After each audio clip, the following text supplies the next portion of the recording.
기도하겠습니다.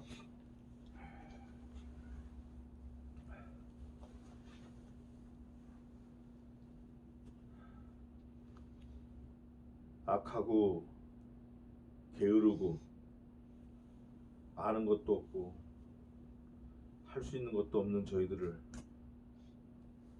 그리스도 예수 안에서 부르시고 주님의 몸된 교회에 충성하라고 기회도 주시고 물질도 허락하시고 건강도 허락하시고 사람도 붙여주시고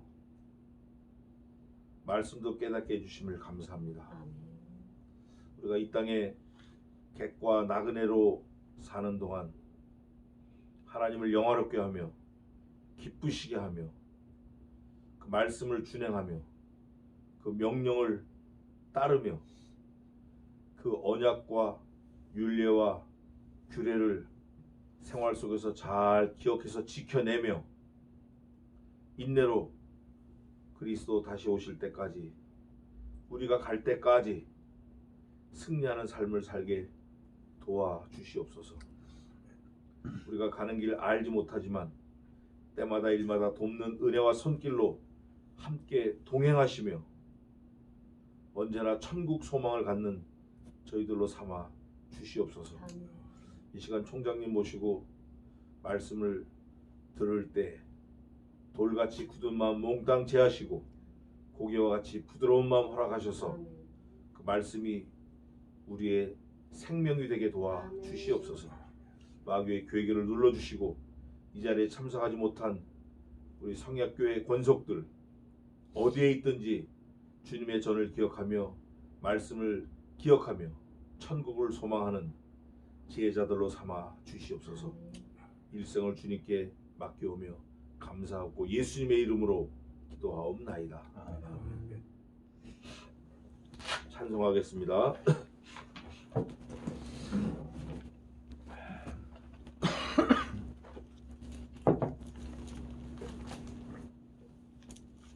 (27장입니다) 우리가 늘 하는 찬송인데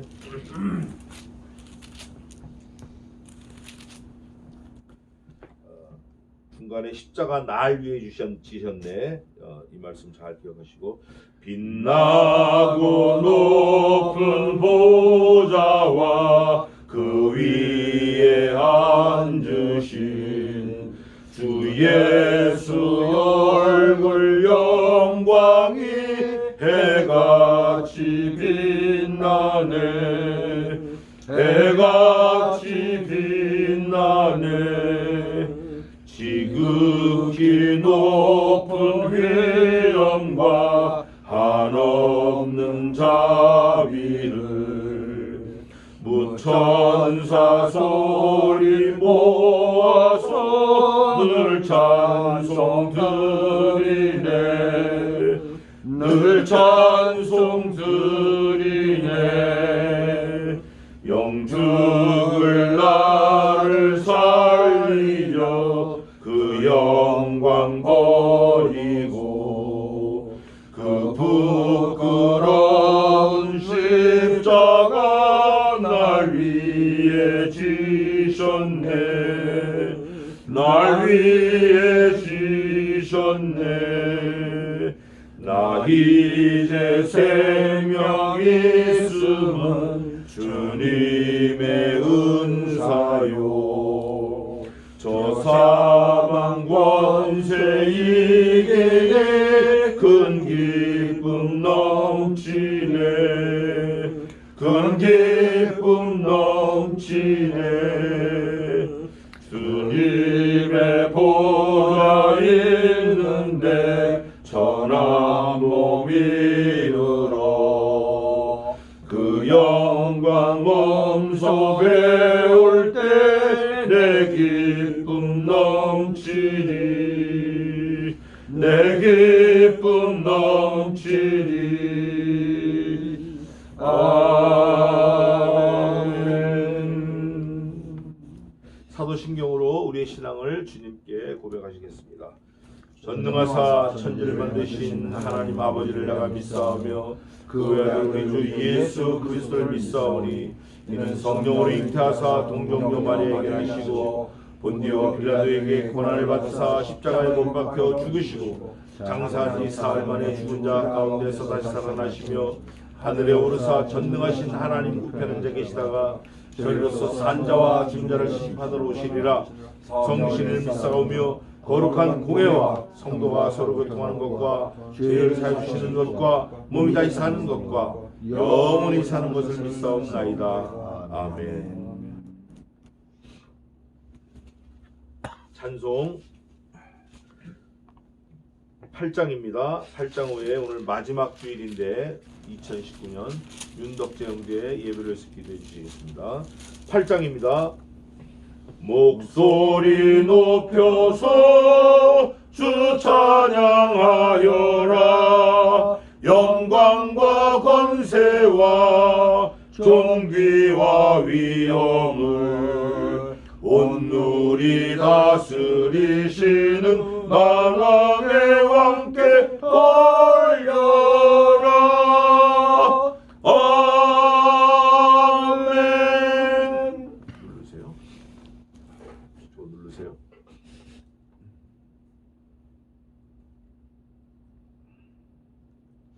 거룩하신 나의 주 여호와 하나님 감사합니다.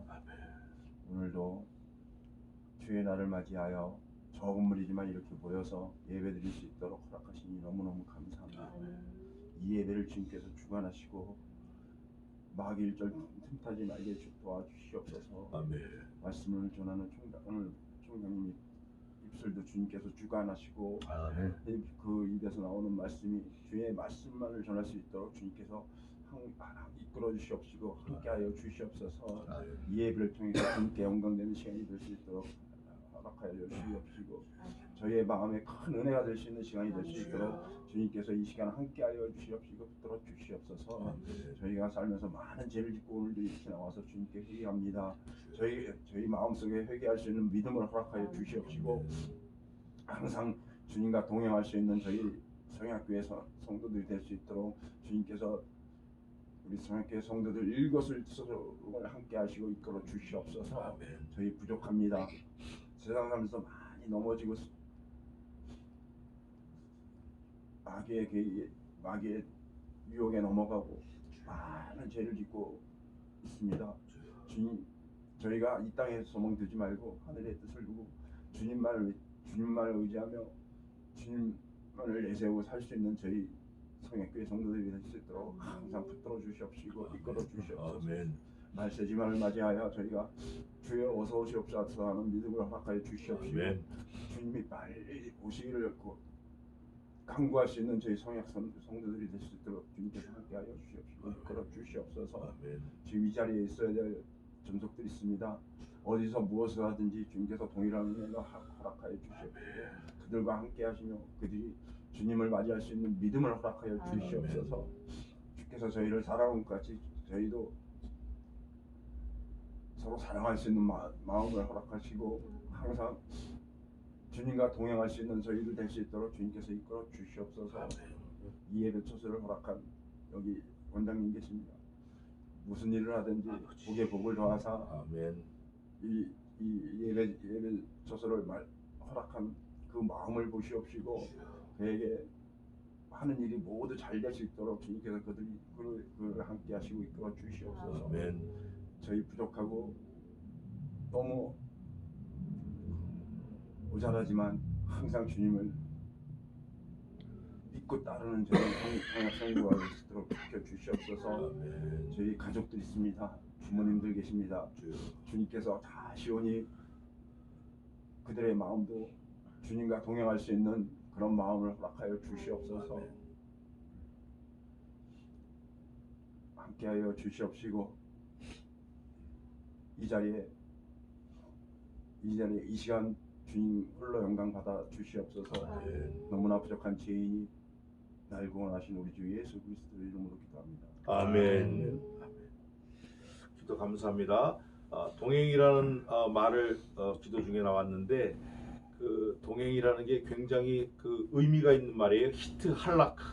근데 그 동행이 우리가 뭐 애인하고 같이 다니는 그런 동행이 아니라 그분은 우리 안에 indwelling Jesus Christ in my body, in my heart. 우리 안에 동행하시는, 내주하시는 거예요.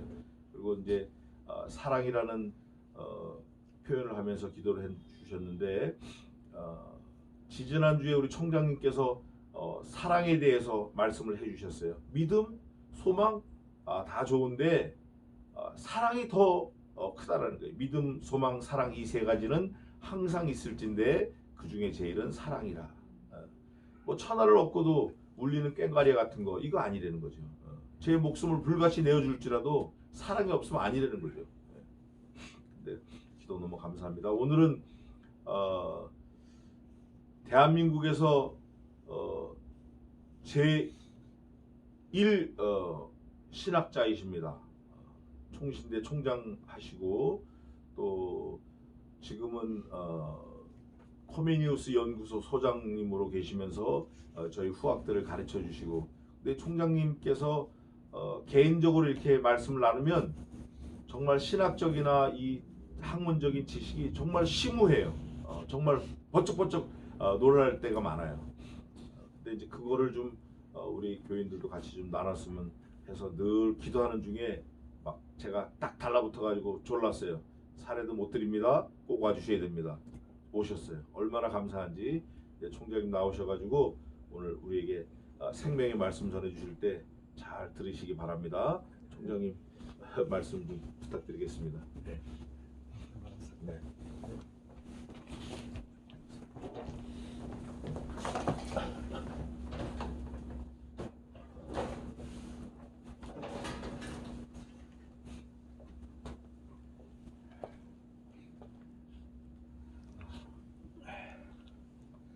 이렇게 복된 주일날 이렇게 자그마한 다락방에서 두세 시라도 내 이름으로 모인 곳에 내가 함께 하겠다고 약속하신 주님, 오늘 저와 여러분들에게 함께하리라고 확신합니다. 아멘.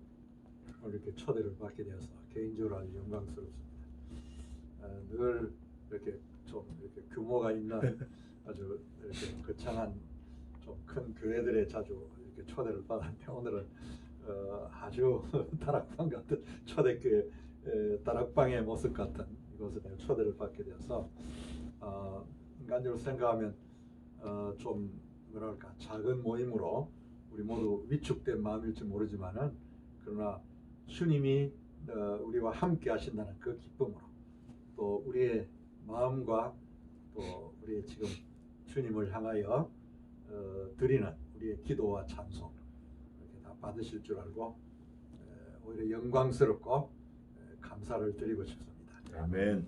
늘 주일마다 이렇게 아마 이 핸드폰 카메라로 이렇게 네. 촬영한 이 성약교회 우리 남 목사님 설교를 나한테 늘 유튜브로 보내주시고 제가 이따금씩 설교받고 참 은혜를 내가 많이 받아요. 열심히 성경을 이렇게 증거하는 그 목사님의 모습에 내가 감동받는 때가 굉장히 많았고 또 진리를 증거하는 말씀의 은혜를 많이 받았는데 오늘 또 이 자리에 내가 서서 말씀을 전하게 되니까 아주 좀 마음이 아주 감개무량합니다.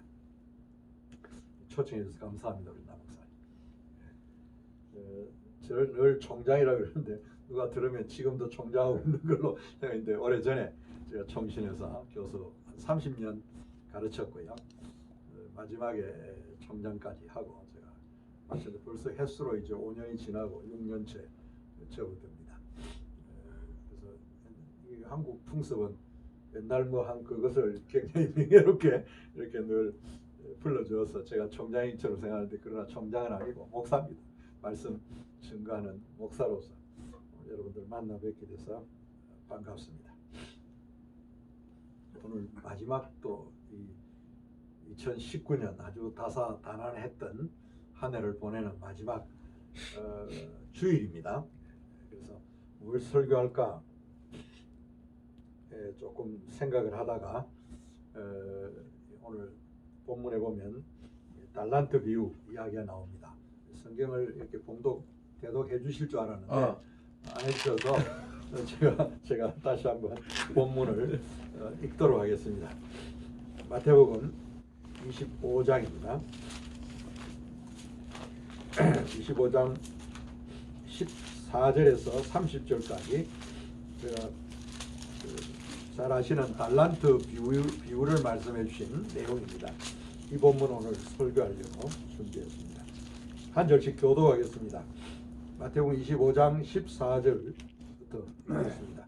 또 어떤 사람이 타국에 갈 때 그 종들을 불러 자기 소유를 맡김과 같으니 각각 그 재능대로 하나에게는 금 5달란트를, 하나에게는 2달란트를, 하나에게는 1달란트를 주고 떠났더니 5달란트 받은 자는 바로 가서 그것으로 장사하여 또 5달란트를 남기고 2달란트 받은 자도 그같이 하여 또 2달란트를 남겼으니 1달란트 받은 자는 가서 땅을 파고 그 주인의 돈을 감추어 두었더니 오랜 후에 그 종들의 주인이 돌아와 저희와 회개할세 5달란트 받은 자는 5달란트를 더 가지고 와서 이르되 주인이여 내게 5달란트를 주셨는데 보소서 내가 또 5달란트를 남겼나이다.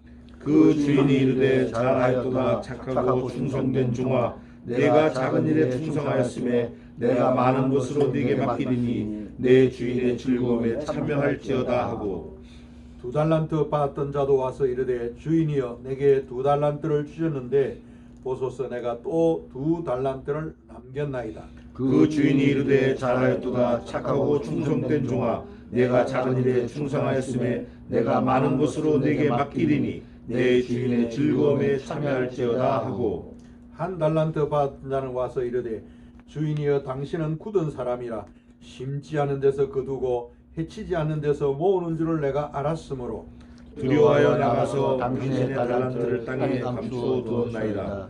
보소서 당신의 것을 받으셨나이다. 그 주인이 대답하여 이르되 악하고 게으른 종아 나는 심지 않은 데서 거두고 해치지 않은 데서 모으는 줄로 내가 알았느냐. 그러면 내가 마땅히 내 돈을 취리하는 자들에게 두었다가 나로 돌아와서 내 본전과 별일을 받게 할 것이니라 하고 그에게서 그 1달란트를 빼앗아 10달란트 가진 자에게 주라. 무릇 있는 자는 받아 풍족하게 되고 없는 자는 그 있는 것까지 빼앗기리라. 함께 읽겠습니다. 이 무익한 종을 바깥 어두운 데로 내어 쫓으라. 거기서 슬피 울며 이를 갈미 있으리라 하니라. 아멘. 오늘 잠시 기도하고 제가 말씀 전가하겠습니다. 거룩하신 주님, 이곳에 주의 은혜를 받아 이미 구원의 은총을 누리며 살아가는 주 안에 있는 믿음의 형제 자매들을 함께 오늘 성약교회에 초대받아 주의 말씀을 증거하기 위해서 이 단에 섰습니다. 주님, 이 홀로 세우지 마옵시고 주의 성령께서 함께 하셔서 아멘. 오늘 준비한 말씀으로 진리의 말씀을 깨달을 뿐만 아니라 주의 은혜를 크게 나누는 복된 시간이 되게 하여 주시옵소서. 아멘. 특별히 기도 없는 것은 우리 나은태 목사님 주께서 지금까지도 귀하게 이 강단에 세우셔서 주의 사역을 감당케 하시오니 감사드립니다. 아멘. 앞으로도 주의 능력을 7배나 더하셔서 아멘. 그가 외치는 진리의 말씀을 통하여 모두가 기뻐하고 주의 은혜를 나눌 뿐만 아니라 그의 진리의 증거를 통하여 죽어가는 많은 영혼들이 주께로 돌아오는 놀라운 구원의 역사가 이곳에 있게 하시고 주님 많은 택한 자들을 보내어 주셔서 주의 교회가 더욱 부흥하며 이 시대에 주의 뜻을 이루어 드리는 일에 귀하게 쓰임 받는 아멘. 주님 이 교회가 되게 하시고 이곳에 머리 숙인 모든 형제 자매들이 되게 하여 주시옵소서. 아멘. 이 시간 부족한 종이 섰사오니 홀로 세우지 마옵시고 주의 성령으로 함께 하셔서 아멘. 진리의 말씀 온전히 증거하여 함께 기뻐하며 찬양하며 주께 영광을 돌리는 복된 시간이 되게 하여 주옵소서. 아멘. 간구하고 감사하며 예수 그리스도 이름으로 기도하옵나이다. 아멘. 여러분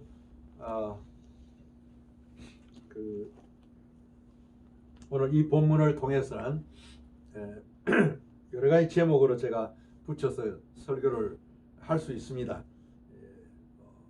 충성스러운 주의 부름받은 종으로 살려면 어떻게 살아야 될 것이냐, 이런 지혜를 주는 말씀이기도 합니다.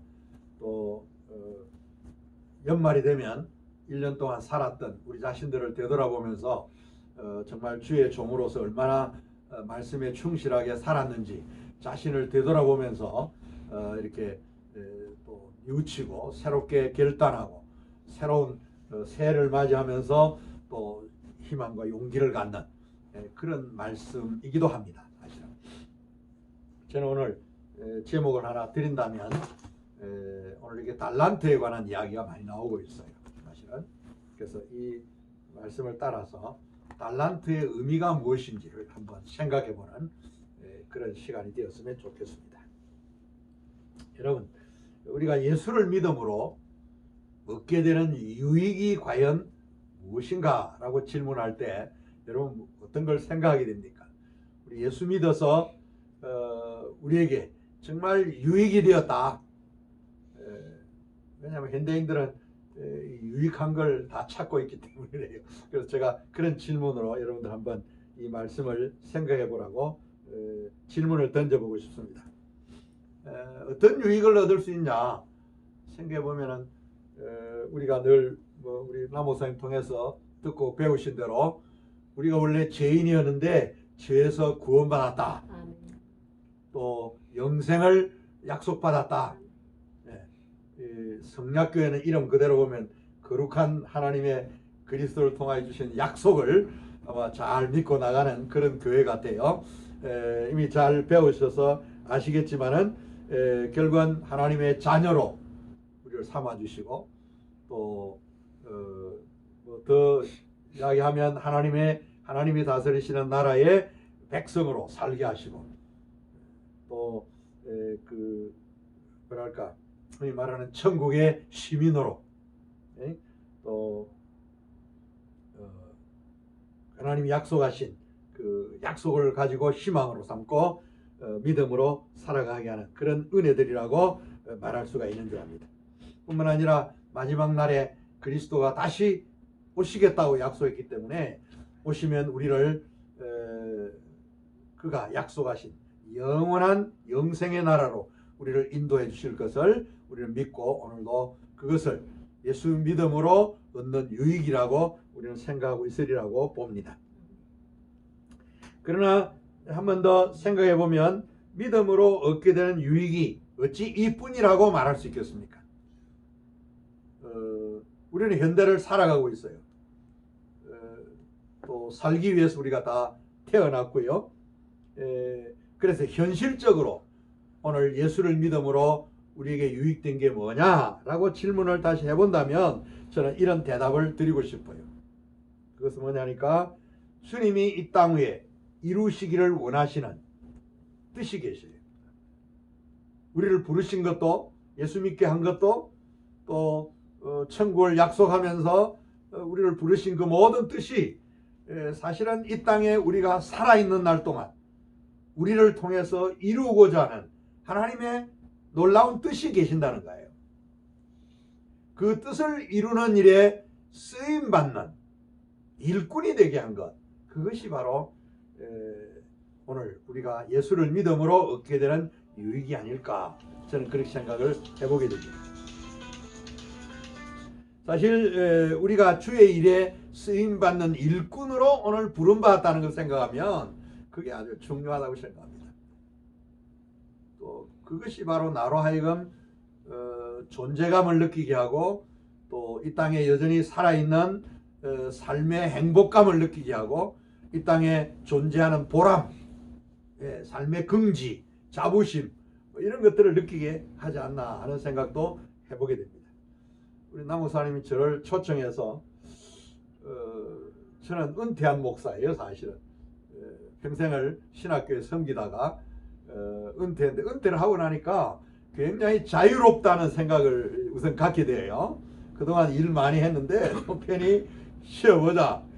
그런데 한편 생각하면 아직도 건강하다 보니까 무엇인가 일을 해야 되지 않느냐 이 생각이 들 때가 많아요.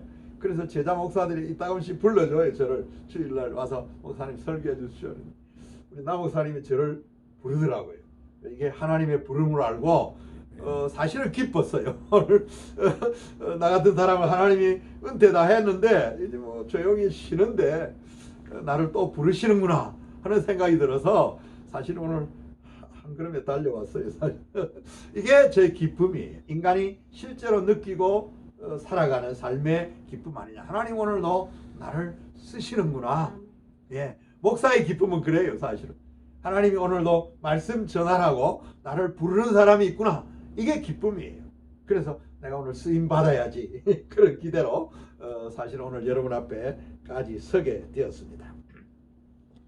성경에 보면 사도 바울은 일찍 그런 이야기 했죠. 고린도전서 4장 2절에 보면 이런 말씀이에요. 사람이 마땅히 우리를 그리스도의 일꾼이요 하나님의 비밀을 맡은 자로 여길지어다 라고 기록을 하면서 맡은 자들에게 구할 것은 충성이라 그랬어요. 오늘 저와 여러분들에게 이와 같이 예수 믿으라고, 예수 믿으면 구원 받는다고 우리를 불러주신 것은 하나님의 나라의 일을 그리스도가 하시다가 두고 간 이 일을 오늘 우리들이 맡아서 행하게 하기 위해서 주의 일의 일꾼으로 우리를 부르신 거예요. 콜링을 받은 거예요. 전부. 그러니까 우리는 주의 일에 우리 각자의 인생을 살지만은 그러나 종합해보면 연결해보면 이 성약교회라고 하는 이 교회를 통하여 이렇게 모이게 하신 것은 이 교회를 통하여 이루시고자 하시는 하나님의 놀라운 뜻이 계신다는 거죠. 예. 그래서 바울은 고린도전서 4장 2절에 우리를 가르쳐서 그리스도의 일꾼이요 하나님의 비밀을 맡은 자로 여겨라 그랬어요.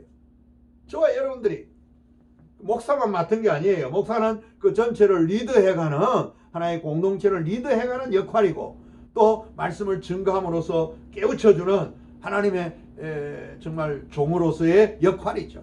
그러나 저만 종이 아니고 여러분 모두가 다 그리스도의 부름받은 형제 자매들이에요. 그런 측면에서 우리 모두 하나님의 비밀을 맡은 자로 자부심을 가져야 될 거예요. 긍지를 가져야 될 거예요. 사람이 좀 많이 모이고 적게 모이는 그 차이뿐이지 우리 모두 그리스도 안에 부름받은 이 시대의 주의 나라의 일을 감당해야 될 일꾼들이에요. 그래서 우리는 거기에 긍지와 자부심을 가지고 주의 일을 맡겨주신 자로 자부심과 긍지를 가지고 희망을 가지고 그 일에 충성하는 우리 모두가 되기를 소원합니다. 아멘. 오늘 본문의 이야기도 사실 그와 같은 이야기들이에요. 성경 본문은 예수님이 주신 비유의 말씀이에요. 마태복음 25장에 와서 보면 비유가 세 가지가 나타나고 있어요. 그래서 1절에서 13절까지의 내용은 등불을 잘 준비한 지혜로운 다섯 처녀에 관한 이야기가 나와요. 이것은 우리의 이 마지막 때의 믿음을 잘 준비하라는 거죠. 성령의 은혜를 입어서 우리의 믿음이 사그라들지 않고 우리의 믿음이 언제나 열정적으로 힘을 가지고 주님 오실 날을 소망하면서 이 땅에 우리가 주신 일들을 잘 준비해 가라는 그런 뜻으로 교훈을 주었고요. 두 번째는 달란트 비유예요. 달란트는 일을 맡겨주신, 그래서 충성해야 되는 이야기를 전개하고 있어요. 그리고 마지막 31절부터 46절까지 내용은 세 번째 비유인데요. 최후의 심판에 관한 이야기를 하고 있는 거예요.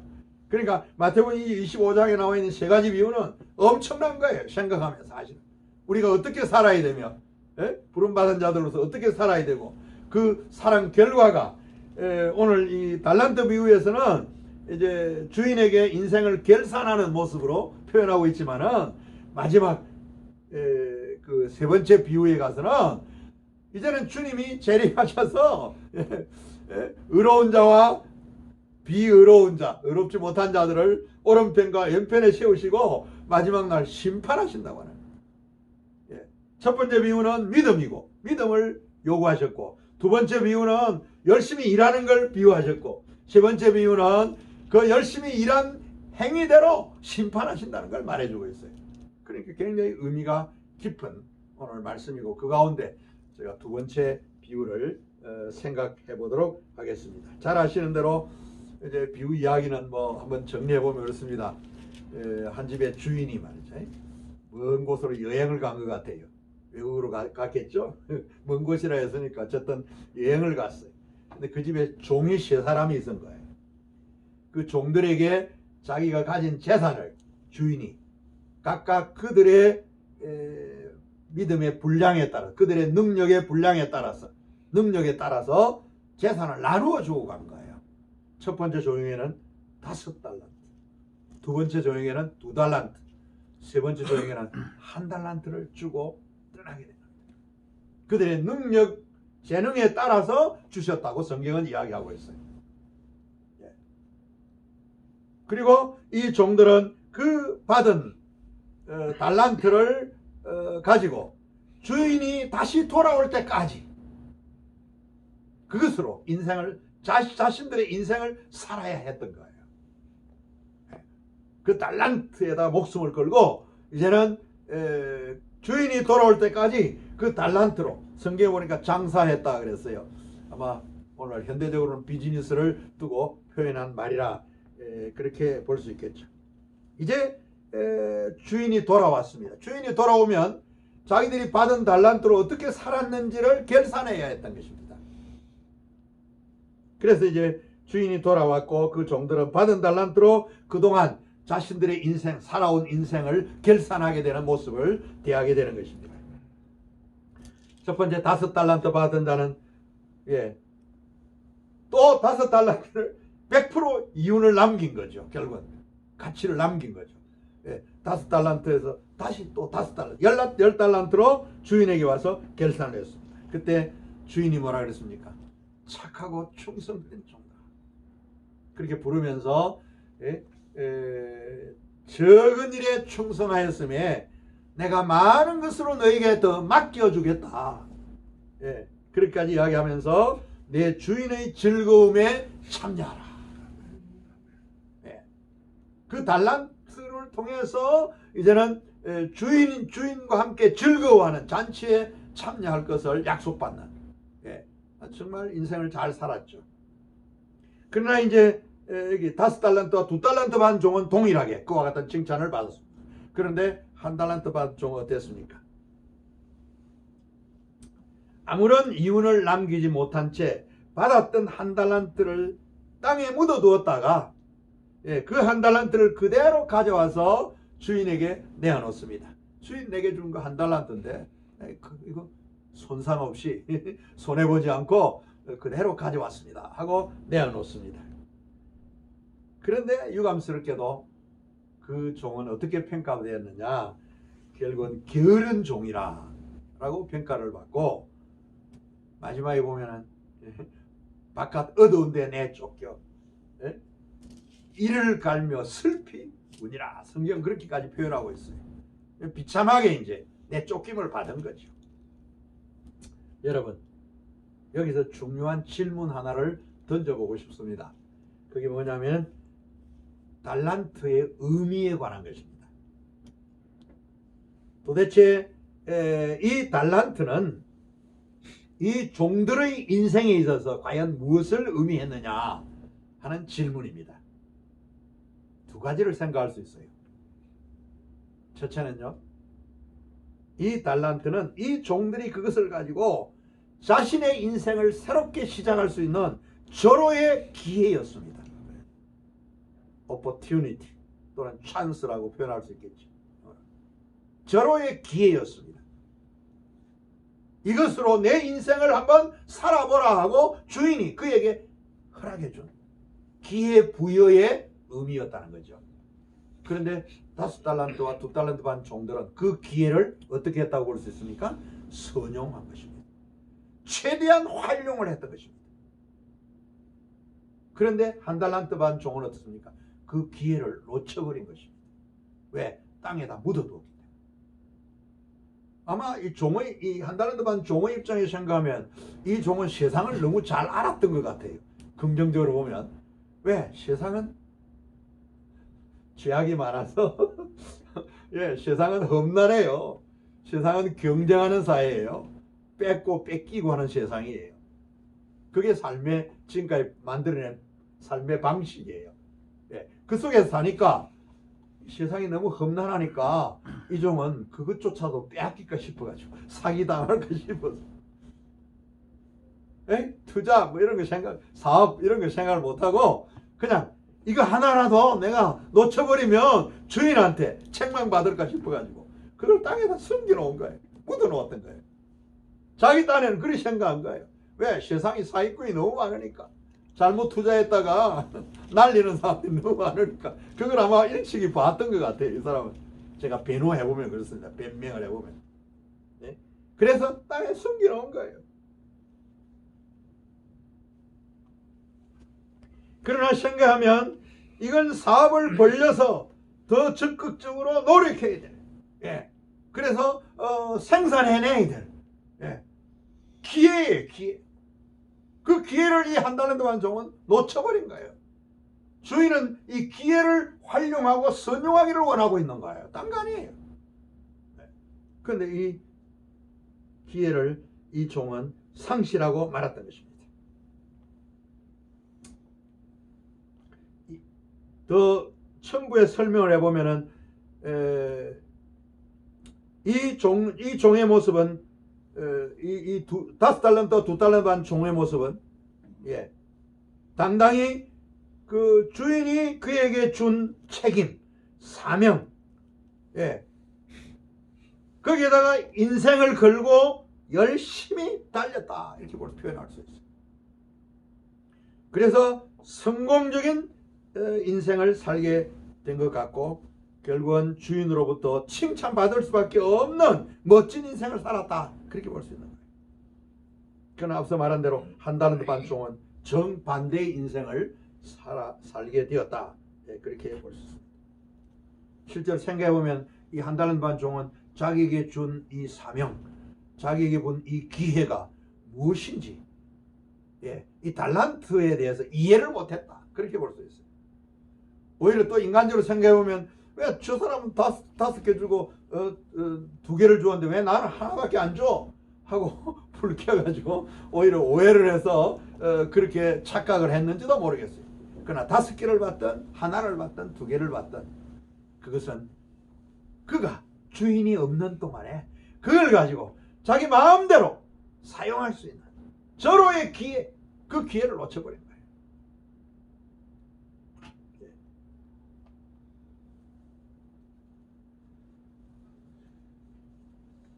그 다음에 이제 두 번째로 생각해 보고 싶은 것은 결국은 이 달란트는 자유의 의미라고 해석해 볼 수 있습니다. 자유.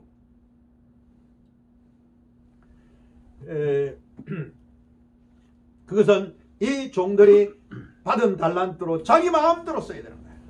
왜? 주인이 거기 있지 않았어요. 주인이 함께 있으면 간섭합니다.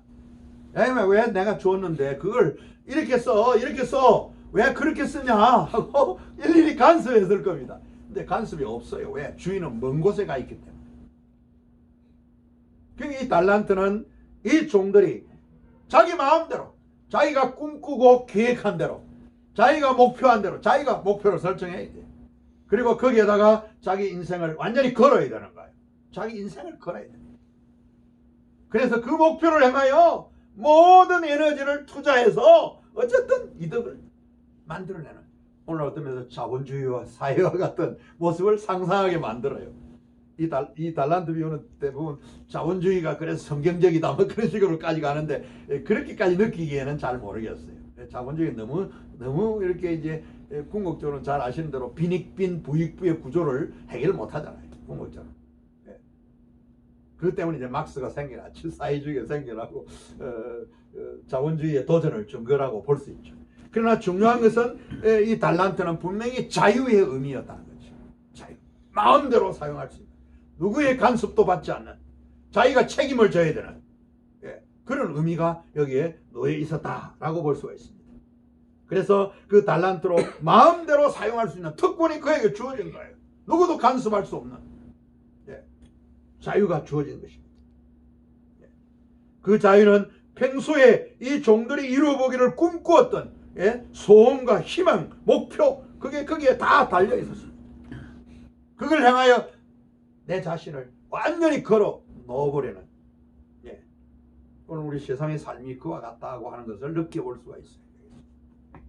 그러므로 이 달란트는 이 종들의 인생에 있어 새로운 인생을 살아볼 수 있는 기회였고, 그것을 마음대로 할 수 있는 그들에게 준 자유, 이 두 가지 의미가 오늘 이 달란트가 보여주는 아주 중요한 의미라고 말할 수가 있는 줄 압니다. 생각하면 이러한 기회와 자유를 5달란트와 2달란트 받은 종들은 적극적으로 선용하고 활용했기 때문에 배의 이윤을 생산하는 일이 가능했고, 주인에 대한 신뢰와 함께 믿음으로 행동했던 그야말로 충성스러운 종의 모습이었다, 그렇게 볼 수 있습니다. 그러한 노력 가운데서 인생의 보람과 긍지와 자부심을 느끼는 인생 최대의 행복이 거기에 포함되어 있었다, 그렇게 해석할 수 있는 것입니다. 하지만 이 한 달란트 받은 종은 그 자유마저도 이해하지 못했습니다. 생각해보면 그렇습니다. 이해하지 못했던 것입니다. 그 귀중한 자유를 땅에 묻어두는 우를 범함으로써 불쌍한 인생이 되고 말았다라고 결론을 내려볼 수 있습니다. 여러분, 이 성경 비유의 이야기는 예수님이 그 당시에 그를 따르던 제자들에게 일러준 말씀이었습니다. 여러분에게 질문을 드리고 싶습니다. 이 비유에서 말하고 있는 달란트는 저와 오늘 이 시대를 살아가는 저와 여러분들의 인생에 있어 과연 무엇을 의미한다고 생각이 되시는지요?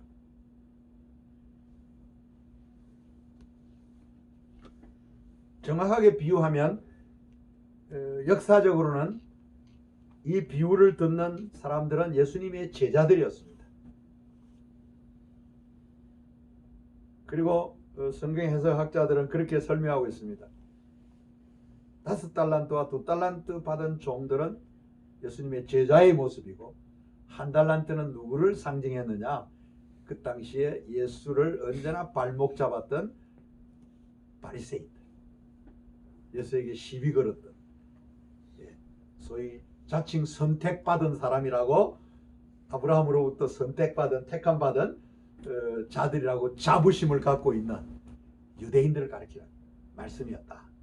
성경학자들은 그렇게 설명해 놓고 있습니다. 그 당시 서기관이나 율법사들을 가리킨다, 그렇게도 볼 수 있습니다. 그러나 오늘 설교를 듣는 저와 여러분들에게 드리고 싶은 것은, 이 시대를 살고 있는 저와 여러분들, 우리 그리스도인들이, 약속을 받은 사람들이, 우리의 인생에 있어 이 달란트는 과연 무엇을 의미하느냐 하는 질문입니다. 이 질문의 대답은 앞서 설명을 드린 그대로 두 가지의 의미, 달란트의 두 가지 의미가 그대로 적용된다라고 보는 것입니다. 첫째로 저와 여러분들은 모두 생명의 주인 되신 예수 그리스도의 달란트를 부여받은 자들이에요. 예수의 제자들이죠. 그것은 영생의 달란트입니다. 생명의 달란트다, 그렇게 말할 수 있습니다. 그것은 달란트의 주인 되신 예수 그리스도 안에서 새로운 인생을 살아가는 기회를 얻게 된 거예요. 그게 예수 믿은 거예요. 예수를 믿음으로 얻게 된 유익은요, 실제로는 새로운 인생을 사는 기회를 얻게 된 거예요. 그게 중생의 의미예요. 그게 예수 믿음으로 구원받은 은혜의 의미예요. 우리는 새로운 인생을 사는 기회를 얻었어요. 다른 것이 아닙니다. 우리는 예수 그리스도가 우리 인생의 구주 되심을 믿고 오늘도 이 믿음의 길을, 험난한 믿음의 길을 걷고 있는 자들인 것입니다. 어쨌든 우리 모두는 생명의 주인 되신 예수 그리스도가 우리의 죄를 속량해 주신 구세주임을 믿고 구원의 은혜로 그리스도 안에서 살아가고 있는 것입니다. 그렇지 않습니까, 여러분들? 여기서 우리가 또 하나 질문해 볼 수 있는 게 있는데요. 과연 구원이란 무엇인가 하는 질문이에요. 구원이란 과연 뭐냐? 여러분이 받았다고 생각하는 구원이 뭐냐? 예. 예수 믿고 구원받았다는 것을 우리가 한번 생각해 보기 바랍니다. 제가 한국 교회 그 선교 야사, 선교사들이 남긴 이야기 가운데 이런 이야기가 전해지는 게 있어요. 뭐냐니까 그 당시 이제 조선 땅에 찾아온 우리 선교사들이 우리 장로교 선교사는 언더우드, 감리교 선교사는 아펜셀라, 이 두 사람이 이제 부활절날 인천 그 제물포에 이렇게 상륙을 하게 된 거예요. 그래서 두 사람이 똑같이 이렇게 뛰어내려서 뭐랄까 같은 날 왔다는 것을 의미하려고 그 사람들이 그렇게 똑같이 발을 이렇게 디뎠다 뭐 그런 이야기가 있어요. 인천에 가면 그 제물포 쪽에 뛰어낸 발자국을 지금 표를 해놓고 뭐 그 기념하는 자리가 되고 있기도 해요. 중요한 건 그 선교사들이 20대였답니다. 언더우스트가 22살인가 그렇고 뭐 아펜셀라가 24살인가 뭐 연장자였다는데 청년들이 22살, 24살짜리 청년들이 온 거예요. 와가지고 지금 한국 교회를 세우고 감리교회를 세우고 이렇게 된 거예요. 된 건데 이들이 이제 복음을 조선 땅에 전하면서 이제 어느 날 이제 예배 처소를 마련했어요. 서울 장안 쪽에다가 지금 세문안 교회 뭐 정동 교회 이게 다 이제 그때 선교사들인데 그 이제 예배 처소를 만들어 놓고 사람들을 이제 초대하고 싶어 가지고 토요일 날 마을에 내려갔대요. 가서 마을 사람들한테 이제 이분들이 말을 이제 조선 말을 배워야 되는데 뭐 다른 말 이렇게 배우다가 더 써먹고 싶어 가지고 맨 먼저 배운 게 뭐냐니까 여러분 예수 믿으면 구원 받습니다. 구원 이야기를 했대요. 그래가지고 이제 마을에 내려가 사람들을 이제 초대하려고 여러분 그러니까 이제 뜨거운 여름 태양볕 때 그늘나무 밑에 이제 노인네들이 막 이렇게 둘러 앉아 놀고 있는 거예요. 그래서 노인들한테 가서 인사를 넙죽하고는 여러분 내일 우리 교회에 오세요. 그러면 구원 드립니다. 구원 그랬대요. 그러니까 정말 구원 줘요? 질문을 하게. 아 구원 드립니다. 구원 어서 오세요. 내일 오세요. 그래 시간을 이제 약속을 하고 주일날 이제 되니까 그 다음날 동네 어른들이 막 몰려온 거예요. 그래서 선교사는 신이 나가지고 아마 저처럼 이제 설교를 막 했겠죠. 목소리를 높여서 우리 나한테 목사님처럼 설교를 이제 하고는 그날 예배를 마치고 이제 여러분 이제 예배 다 끝났으니까 돌아가세요. 그러니까 그 다음 주일날 또 여러분 오세요. 그러면 구원 받습니다. 그러니까 이제 동네 어른들이 돌아가지 않고 자꾸 선교사한테 뭐 말을 하려고 이렇게 자꾸 이제 기다리고 있던 거예요. 선교사가 눈치를 채고 아유 어른들 집으로 가세요. 다 끝났으니까 그러니까 다음 주일날 또 오세요. 이래 된 거예요. 그러니까 아이 당신 어제 저녁에 어제 우리 동네 와가지고 오늘 예배당에 오면 구원 준다고 하지 않냐? 구원 내놔라 이래 된 거예요. 그 당시에요 1원이면 쌀 한 가마 값이었답니다. 그러니까 이 사람들이 그날 9가마 가져갈 거 준비해가지고 왔는데 기대하고 왔는데 왜 안 주니까 이 아주 우스운 옛날 선교 역사에 나오는 이야기예요. 여러분 오늘날 우리가 그렇게 생각하는 사람 아무도 없죠. 하도 이제 구원서 하니까 구원은 딴 게 아니고요. 우리가 그리스도 안에서 새로운 인생을 살아가는 기회를 얻은 거예요. 이 기회를 5달란트와 2달란트 받은 종들처럼 살 것이냐 아니면 1달란트 받은 종들처럼 살 것이냐는 것은 여러분이 결단하셔야 될 문제예요. 딴 거 아니에요. 여러분이 선택하시는 문제예요. 네. 오늘 우리에게 보여주는 이 달란트의 비유는 결국은 오늘 우리에게 주신 이 구원의 은혜, 새로운 인생을 사는 이 기회, 이걸 선용하는 저와 여러분들이 되기를 축원하는 것입니다.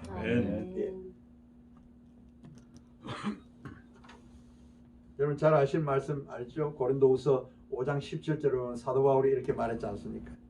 그런즉 누구든지 그리스도 안에 있으면 새로운 피조물이라. 이전 것은 지나갔으니 보라 새 것이 되었다라고 선언하지 않았습니까? 그게 우리의 구원의 은혜예요. 옛사람을 완전히 벗어버리고 이제는 그리스도 안에서 새로운 인생을 살아가는 이 의미, 이게 오늘 달란트가 보여주는 첫 번째 의미라고 생각합니다. 여러분, 우리는 지금까지도 그렇게 살아오셨으리라고 생각합니다. 그러나 앞으로도 더욱 열심히 그와 같이 사셔야 됩니다. 아멘. 그게 오늘 달란트 비유가 우리에게 주는 교훈이에요. 딴 것이 아닙니다. 이 성략교회에 속한 여러분들은 바로 하나님께서 내게 새로운 인생을 살아가는 기회를 주셨으니 이제는 5달란트와 2달란트 받은 종들처럼, 결코 1달란트 받은 종들처럼이 아니고 5달란트와 2달란트 받은 종들처럼 정말 힘있게 열심히 꿈을 가지고 그 달란트의 목표를 이루고, 사실 달란트는 뭐냐 하니까 그리스도의 생명이에요. 딴 거 아니에요.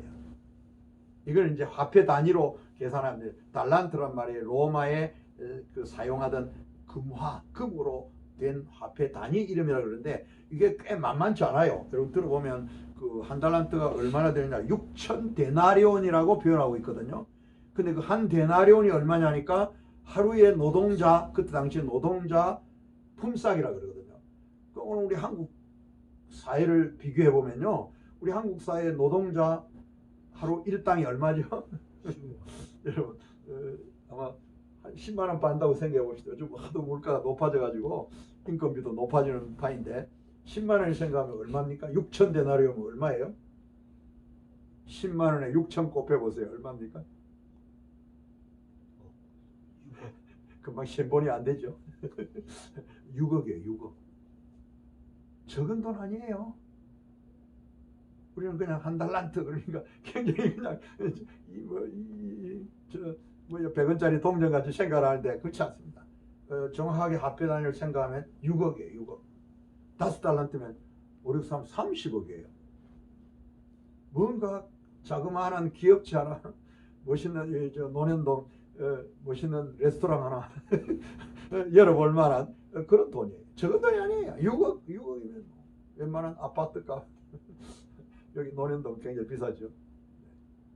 이 건물도 뭐 200억, 300억 이야기하니까 놀랍죠. 적은 돈이 아니에요. 생각하면.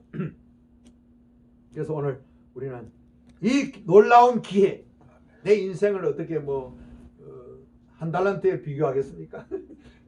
따지고 몇백 달, 몇천 달러, 수억 달란트로 비교될지도 모르겠습니다. 그런 귀한 인생을 우리가 살아가고 있습니다. 그래서 주의 일에, 주님이 원하시는 일들을 이루어드리는 일에, 그것이 내가 인생 이 땅을 사는 가장 큰 희망이요, 행복이요, 보람의 근거라는 사실을 깨닫고 그 일에 충성을 하는 여러분 되시기를 축원합니다. 아멘. 그 다음에 또 하나의 의미가 있다 그랬죠. 그게 자유입니다. 자유. 마음대로 할 수 있는.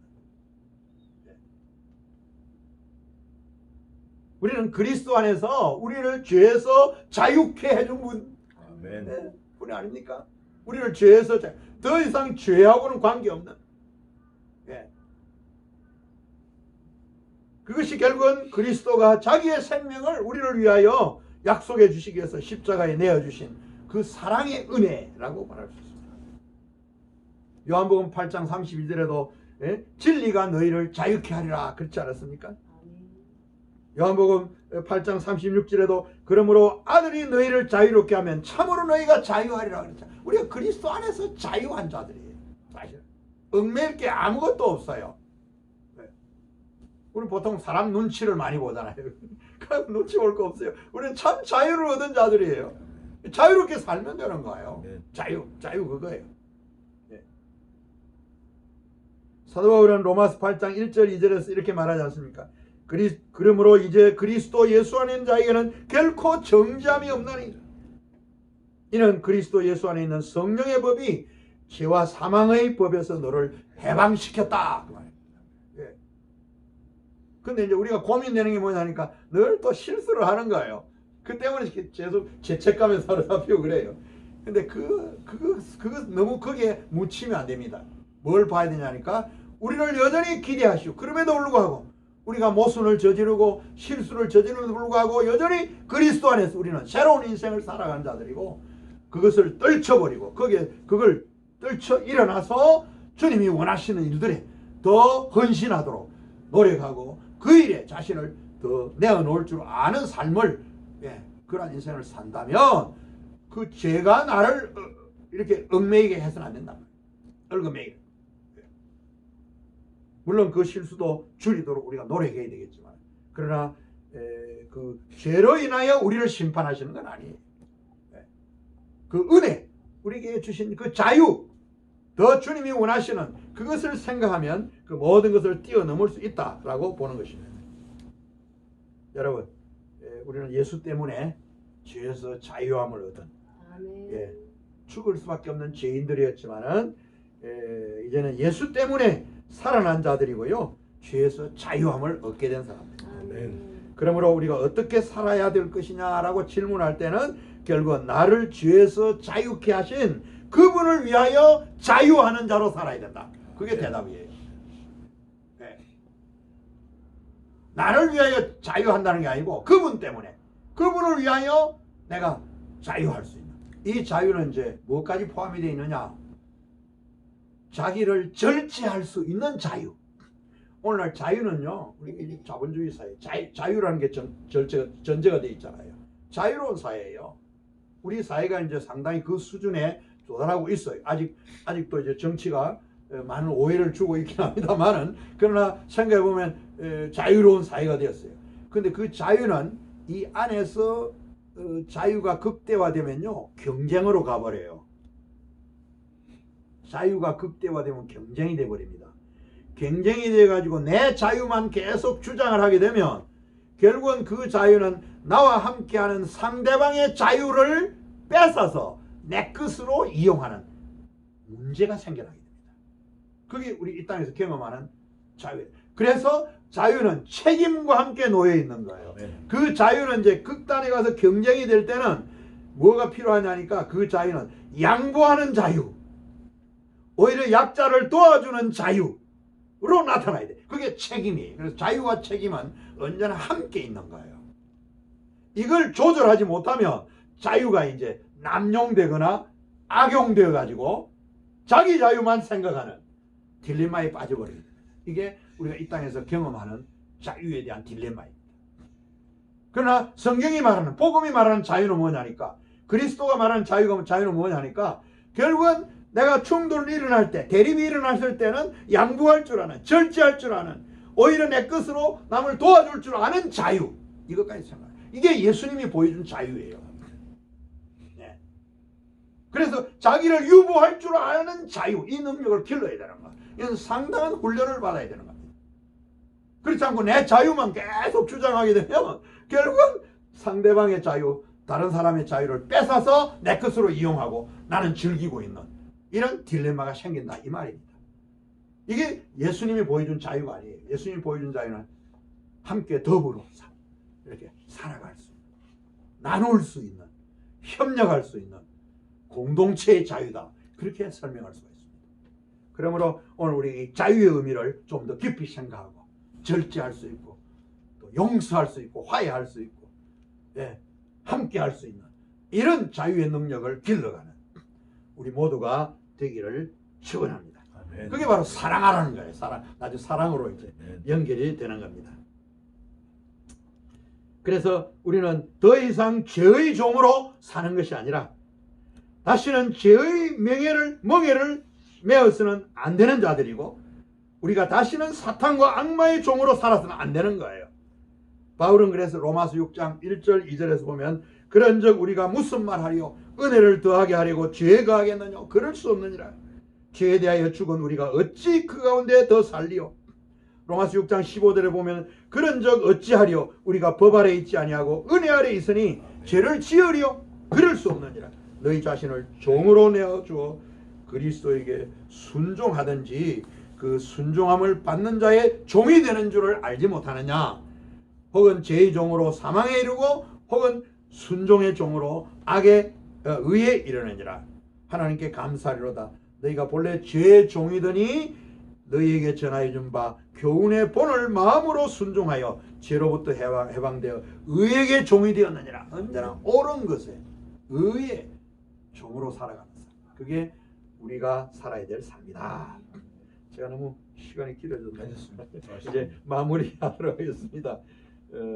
로마서 12장 1절 2절에서 또 영적 예배를 드리라 그렇게 말하면서 세상 풍조 가운데서도 이 세대를 본받지 말고 마음을 새롭게 함으로 하나님의 선하시고 온전하시고 그리고 하신 뜻이 무엇인지를 분별하라. 아멘. 그 분별의 지혜도 우리에게 꼭 필요하다.